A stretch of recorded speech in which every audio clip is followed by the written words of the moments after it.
নমস্কার, আমি যতীন্দ্রমোহন বাগচির লেখা কাজলা দিদি কবিতাটি আবৃত্তি করে শোনাচ্ছি।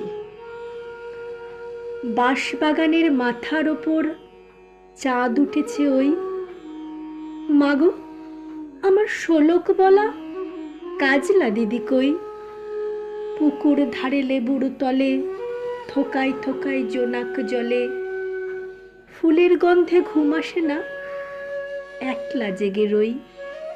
মাগো আমার কোলের কাছে কাজলা দিদি কই? সেদিন হতে কেন মার দিদিরে না ডাকো? দিদির কথায় আঁচল দিয়ে মুখটি কেন ঢাকো? খাবার খেতে আসি যখন দিদি বলে ডাকি তখন, ও ঘর থেকে কেন মার দিদি আসে না কো? আমি ডাকি তুমি কেন চুপটি করে থাকো? বল মা, দিদি কোথায় গেছে? আসবে আবার কবে?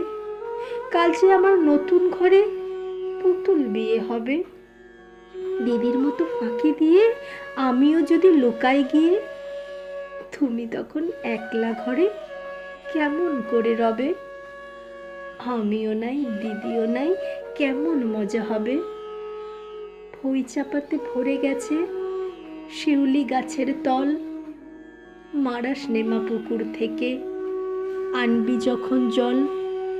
ডালিম গাছে ডালের ফাঁকে বুলবুলিটি লুকিয়ে থাকে, দিস না তাকে উড়িয়ে মাগো, ছিঁড়তে গিয়ে ফল। দিদি এসে শুনবে যখন বলবে কি মা বল? বাঁশবাগানের মাথার ওপর চাঁদ উঠেছে ওই, এমন সময় মাগো আমার কাজলা দিদি কই?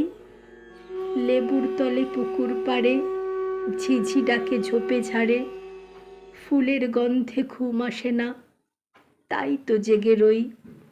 রাত্রি হলো মাগো আমার কাজলা দিদি কই?